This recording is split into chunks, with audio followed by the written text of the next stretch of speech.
Hello everyone, ई point classes में हार्दिक स्वागत है। साथियों, हम काफ़ी समय से गणित विषय से संबंधित महत्वपूर्ण जो भी टॉपिक्स है उनसे रिलेटेड वीडियो लगातार इस चैनल पर अपलोड कर रहे हैं और आप लोगों का भी बहुत अच्छा रिस्पॉन्स मिल रहा है। इसलिए हम लगातार अच्छे अच्छे वीडियो अपलोड कर रहे हैं ताकि आप लोग गणित विषय के प्रति रुचि विकसित कर सको और गणित में अच्छे से अच्छे अंक प्राप्त कर सको।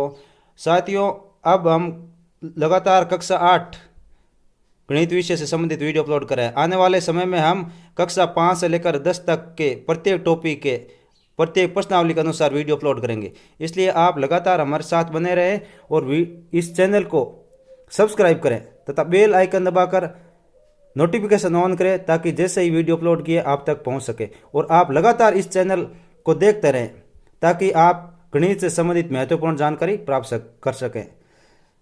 अब हम कक्षा 8 उसमें जो बोर्ड एग्जाम में किस प्रकार का पेपर आएगा उससे संबंधित ये सेकंड मॉडल टेस्ट पेपर हल करना है। साथियों, हम इसके अंदर जो छोटे प्रश्न होते हैं, जो लघुतरात्मक प्रश्न होते हैं, उनको हल करना है। तो आप लगातार हमारे साथ बने रहें तथा इन प्रश्नों को अच्छी तरह से समझें ताकि 8वीं बोर्ड में आप अच्छे अंक प्राप्त कर सको। अब हम इन प्रश्नों को हल करते हैं। पहला प्रश्न है 8/21 का गुणात्मक प्रतिलोम क्या होगा। 8/21 का गुणात्मक प्रतिलोम यानी इसको उल्टा करना होता है। 8/21 का उल्टा कर दो 21/8, तो इसका उत्तर क्या होगा 21/8। अब आगे है 1/4 और 1/2 के मध्य प्रमेय संख्या ज्ञात कीजिए। 1/4 और 1/2 के मध्य प्रमेय संख्या ज्ञात कीजिए। तो इस प्रकार का प्रश्न आता है तो उसको जल्दी से हल करना है। तो आपको ये देखो, इसके अंदर है ना 1 में 4 का भाग देंगे तो कितना आता है, 1 में 4 का भाग देने तो कितना आता है 0.2 और समथिंग आएगा। और 1 में क्या है 2 का भाग देंगे तो कितना आएगा 0.5। अब इसमें इन संख्याओं को भाग देकर देखना है कि इस बीच में आनी चाहिए। तो जैसे 3 में क्या है 4 का भाग देंगे तो कितना आएगा 0.7 आएगा। कितना आएगा 0.7 आएगा। तो ये बीच में नहीं है, ये एक ये इसके इनके बीच में नहीं है, 0.2 और 0.5 के बीच में नहीं है। और 3 में 8 का भाग देंगे तो कितना आएगा 0.3 आएगा। ये देखो 0.3 है ना, 0.2 और 0.5 के बीच में, तो ये क्या होगा सी होगा। ये क्या होगा इसका उत्तर होगा। आगे है x - 4 बराबर 5 है तो इसका उत्तर क्या होगा। तो जैसे ये इधर माइनस का है, ये इधर माइनस का है, तो इस तरफ जाएगा तो क्या होगा प्लस का होगा। x बराबर क्या हो जाएगा 5 + 4, ये माइनस का था इधर आएगा प्लस का, इसका उत्तर क्या हो गया डी 5 + 4 हो जाएगा 5 + 4। आगे है पक्षांतर करने पर प्लस का चिन्ह बदलता है, यानी पक्षांतर मतलब बराबर का चिन्ह होता है, इस तरफ होता है प्लस का, इसको इस तरफ लेकर जाएंगे तो क्या हो जाएगा माइनस का हो जाएगा। तो इसका उत्तर होगा बी, माइनस में चेंज हो जाएगा। आगे वाला प्रश्न है 4 भुजाओं से घिरी समतल आकृति को क्या कहते हैं। 4 भुजाओं से घिरी जो बंद आकृति होती है उसको क्या कहते हैं, 4 भुजाओं से घिरी बंद आकृति, इसको बोलते हैं चतुर्भुज। ये चतुर्भुज होता है। अब आता है वर्ग के चारों कोणों का माप। वर्ग के चारों कोणों क्या होता है, प्रत्येक कोण समकोण होते हैं। तो ये क्या है समकोण मतलब 90 डिग्री होता है प्रत्येक कोण, तो ये 90 डिग्री के होंगे। आगे वाला प्रश्न है 225 का वर्गमूल होगा।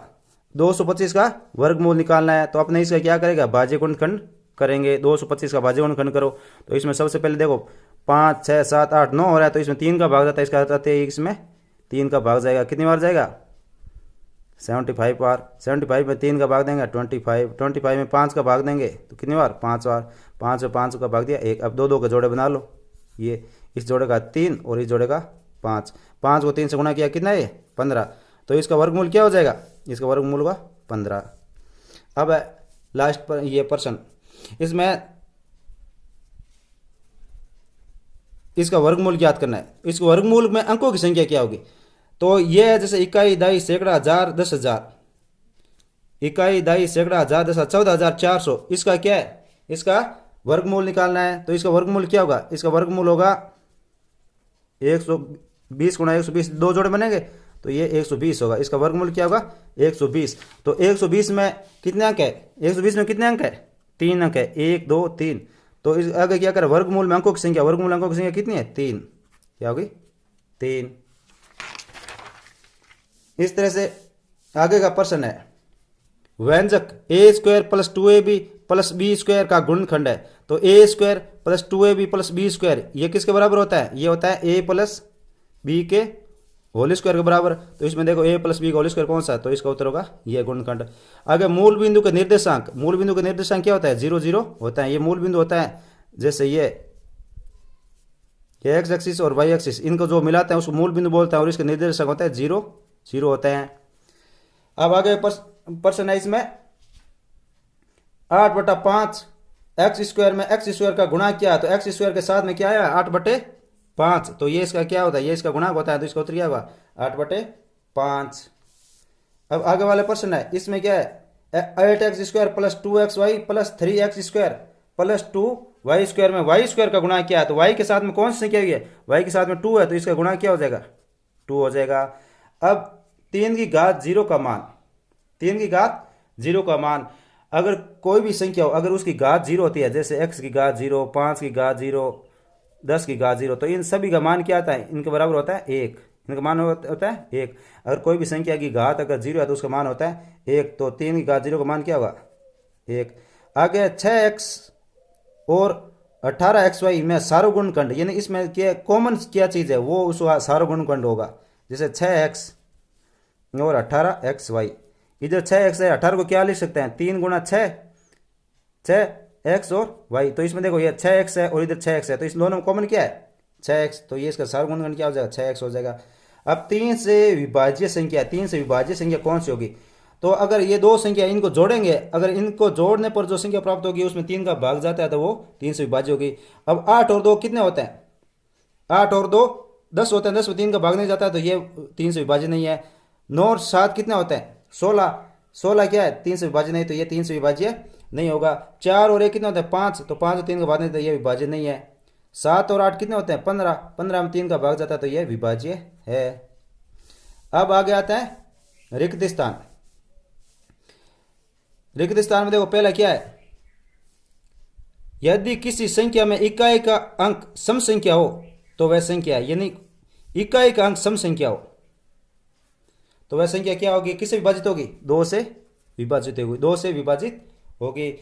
संख्या 18 के घन में इकाई का अंक क्या होगा, जैसे कोई संख्या है उसका घन करना है मान लो, तो घन करने के लिए इकाई का अंक पता लगाना है, तो आपने इस पूरा 18 का घन करने की जरूरत नहीं है, इसका 8 का है, 8 का ही घन करके देख लेते हैं। इसमें इकाई का अंक आएगा वो भी क्या आएगा, वो क्या आएगा 18 का घन का इकाई का अंक। 8 का घन क्या होता है, 8 को 8 बार 3 बार गुणा करेंगे, और 8 को 8 3 बार गुणा करेंगे तो क्या आएगा 8 को 8 से क्या 64, 64 को 8 से गुणा करेंगे तो कितना आएगा 512, यानी इसमें इकाई का क्या अंक क्या है 2, तो इसमें क्या आएगा 18 के घन में इकाई का अंक क्या होगा 2 होगा, क्या होगा 2। अंकित मूल्य पर दी गई छूट, अंकित मूल्य मतलब कोई वस्तु लाते हैं उसके ऊपर अंकित मूल्य होता है, तो अंकित मूल्य मान लो 50 है और वो अपने उस पर लिखा हुआ 50 है लेकिन अपने को 40 दे रहा है, तो ये इसमें 10 रुपए की ये छूट दे रहा है, इसको बट्टा बोलते हैं, क्या बोलते हैं बट्टा। अब 18xy नहीं 8xy क्या है 8xyz माइनस 5xyz, यानी 8xyz में से 5xyz निकलेंगे तो कितने बचेंगे 3xyz, 3xyz मतलब 8xyz है उसमें से 5xyz निकल जाएंगे तो 3xyz ही बचेंगे। आगे प्रश्न है संख्याओं को संख्या रेखा पर निरूपित किया जा सकता है, कौन सी संख्या को संख्या रेखा पर निरूपित किया जा सकता है, तो प्रमेय संख्याओं को, कौन सी प्रमेय संख्या को संख्या रेखा पर निरूपित किया जा सकता है। इस प्रकार से जो लघुतरात्मक प्रश्न है, महत्वपूर्ण प्रश्न है, उसमें हमने मॉडल टेस्ट पेपर 2 के हल कर दिए हैं। इसी तरह से आगे वाले पेपर है उनके महत्वपूर्ण प्रश्न हल किए जाएंगे। आप लगातार हमारे साथ बने रहे, वीडियो को लाइक करें तथा हमारे चैनल को सब्सक्राइब करें और ज़्यादा से ज़्यादा विद्यार्थियों तक पहुंचाएं ताकि विद्यार्थी इसका फ़ायदा उठा सके और 8वीं बोर्ड में ज़्यादा से ज़्यादा अंक प्राप्त कर सके। इसलिए साथियों आप लगातार हमारे साथ बने रहे, और अगर किसी प्रकार की कोई समस्या आती है तो कमेंट में ज़रूर बताएं कि हमारे को यहाँ पर समस्या है, और वीडियो से संबंधित कोई अच्छी बात है वो भी बताएं। धन्यवाद।